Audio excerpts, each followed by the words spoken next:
ये स्मारकीय रूप से जिसकी आशा न रही हो। यह महिला स्टॉप द मॉन्स्टर वो पहला इंसान है जिसे हमने देखा है। जब तक हमने उस रेडियो प्रसारण को नहीं सुना, हम ये भी नहीं जानते थे कि अन्य लोग अभी भी जिंदा हैं।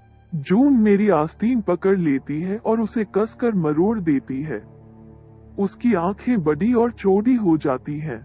जैक बोलता है, आपको लगता है कि वो न्यूयॉर्क में मानव बस्ती के बारे में जानती है? जून कहती है, शायद उसकी अपनी बस्ती है।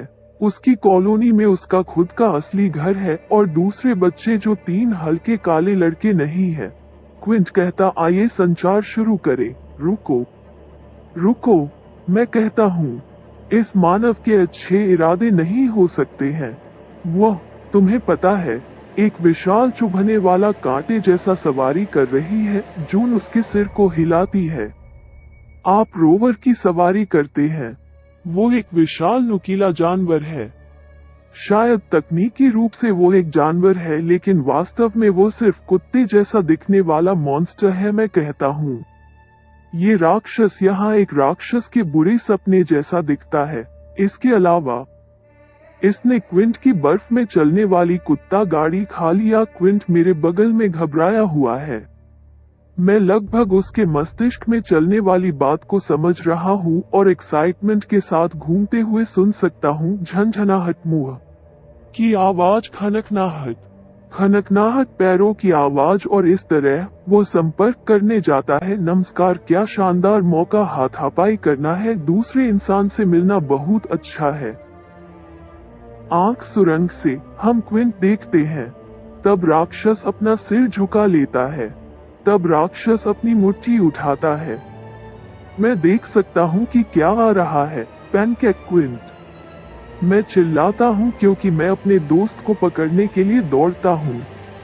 मैंने गलत सोचा, क्विंट चिल्लाया। वो मानव एक खलनायिका है, मजाक नहीं है। मैं चिल्लाता हूँ, उसे बर्फ के पार खींच रहा हूँ। और वह राक्षस एक मिथुक है। मिथुक की मुट्ठी नीचे फिसलती हुई आती है। बर्फ उगलती है, हमें कारखाना में वापस फेंक देती है। राक्षस की मुट्ठी खुल जाती है और वो सुरंग में पहुंच जाता है। अपने पंजे से सुरंग में मारता है। बाह हम तक पहुंचने के लिए काफी लंबी नहीं है और वो इससे खुश नहीं है। लेकिन तभी बाहर कदमों की आहट, इंसानों के कदम। अचानक पीओपी, कड़ाके की धूप, एक विद्युत गुनगुनाहट, हर्ष, फ्लोरोसेंट ओवरहेड लाइटें चमकती हैं। डक चिल्लाता है। स्वचालित कार वॉश कन्वेयर अचानक हमें आगे की ओर झटका देता है।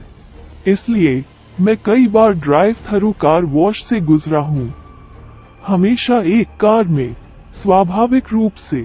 और मैंने सोचा कि यह एक पैदल यात्रा करना कितना नासमझ और मजेदार होगा। सच नहीं, नोजल फायर होज की तरह मजबूत होते हैं। बर्फ, गंदगी और कचरा हमसे दूर उड़ जाते हैं। यह अब तक का सबसे दर्दनाक शावर है। कम से कम हम नहा रहे हैं। वास्तव में, बस महसूस करो, तुम लोगों को गंध आती है। अक्सर, बहुत। मेरी ओर मत देखो, मैं तालाब में नहाता हूँ। कार वॉश टनल की लंबाई के नीचे एक गर्जना गूंजती है। मैं देखता हूँ कि राक्षस बाहर निकलने पर दिखाई देता है। यह अब हमारा इंतजार कर रहा है। जहाँ कन्वेयर समाप्त होता है, स्वच्छता की हमारी कन्वेयर बेल्ट अब कयामत की कन्वेयर बेल्ट बन गई है, जो हमें घातक पथ पर दांतों से भरे मुंह तक ले जा रही है। वापस भागो। दूसरी तरफ, मैं चिल्लाया, लेकिन पूरी चीज बहुत तेजी से आगे बढ़ रही है। यह एक एस्केलेटर से नीचे चलने की कोशिश करने जैसा है। हमारा एकमात्र विकल्प कन्वेयर को गले लगाना है। बड़े पैमाने पर ब्रश हमें झकझोरते हैं, फिर हम सूख जाते हैं, उच्च दबाव वाली हवा से टकराते हैं और तौलिया की विशाल पट्टियों से धंस जाते हैं। हम बेल्ट के नीचे दौड़ते हैं। हर कदम फ्लैश स्टाइल हाइपर स्पीड की तरह है। हम फड़फड़ाने वाली चीजों की एक बड़ी दीवार से टकराते हैं और फिर कन्वेयर बेल्ट हमें सुरंग से बाहर निकाल देता है। मेरे पैर काली बर्फ पर फिसल रहे हैं। मैं मीट हुक से आगे निकल जाता हूँ। सीधा रहने के लिए प्रबंध करता हूँ। एक पल में मैंने अपने दोस्तों का ट्रक खो दिया है। मैं बाहर पहुंचता हूँ, कुछ ऐसा महसूस करता हूँ जिसे मैं कवर के रूप में उपयोग कर सकता हूँ। मेरे हाथ धातु पाता है। हम कूड़ेदान की तरह गंध आ रही है। मैं झटके से डंपस्टर का ढक्कन खोलता हूँ और अंदर गोता लगाता हूँ। यह मेरे पीछे बंद बजता है। मैं अपनी सांस रोक लेता हूँ, क्योंकि मैं नहीं चाहता कि राक्षस या खलनायक मुझे सुने, बल्कि इसलिए भी कि कूड़ेदान से मौत जैसी गंध आती है। मैंने लुइस विले स्लाइसर को अपने सीने से कसकर पकड़ रखा है। मैं उम्मीद करता हूँ कि एक लंबा नाटकीय क्षण बीत जाएगा, श्वास और आतंक और प्रतीक्षा के साथ, लेकिन ये केवल एक क्षण है। झटका। डंपस्टर का ढक्कन फट गया है और कुछ भयानक प्रवेश करता है। हे, मुझे नहीं पता था कि वहाँ जीभ होने वाली थी। आपके पास एक बड़ी मुट्ठी और एक अजीब क्रिया जीभ है। क्रैक। मीटूक की ग्रे बैंगनी जीभ मेरे चेहरे पर झपटती और चुभती है। मुझे उम्मीद है कि इसके बाद मौत का एक फ्रेंच चुंबन होगा। इसके बजाय लुइस विले स्लाइसर के चारों ओर जीभ के छोटे मांसल टुकड़े लपेटे जाते हैं। मैं अपना दूसरा हाथ अपने हथियार के हैंडल के चारों ओर फेंकता हूँ। मीट हुक खींचता है। एक शातिर भयानक झटका। मेरे हाथ लगभग सॉकेट से फट गए हैं, जैसे मैंने एक वूकी का अपमान किया। और फिर अरे, वो वापस दे दो, मैं मांग करता हूँ जैसे ही मैं जमीन पर गिरता हूँ। यह मेरा हथियार है। मैंने इसे लुइस विले स्लाइसर नाम दिया है, और यह आपके लिए नहीं है। दरार। मैं जून को देखता हूँ, राक्षस के नीचे अपने फ्लैगपोल भाले के साथ अपने पैर को मार रहा है, लेकिन वो इसे बहुत लंबी प्रेट्जेल रॉड से मार सकती है, क्योंकि यह कुछ नहीं करती है। राक्षस के ऊपर नीचे चमकता हुआ खलनायिका है। वो खिलखिलाती है। मीट हुक की जीभ और ब्लेड ऊपर की ओर फेंका जाता है, झपटता है। मेरा अंत तक, ग्रैब तक। इसके बारे में भूल जाओ, जून चिल्लाई।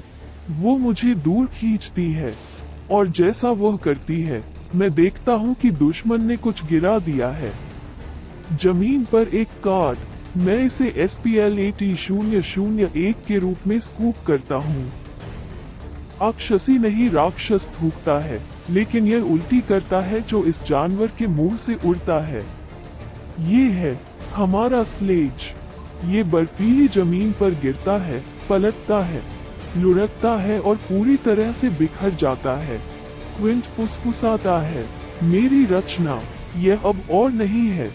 बर्फ की एक स्क्रीन को लात मारी जाती है, जिससे हमें सड़क पर दौड़ने के लिए पर्याप्त कवर मिल जाता है। 3 ब्लॉक के बाद मैं पीछे देखने के लिए रुकता हूँ। बर्फ की धुंध के माध्यम से मुझे राक्षस के टुकड़े दिखाई देते हैं।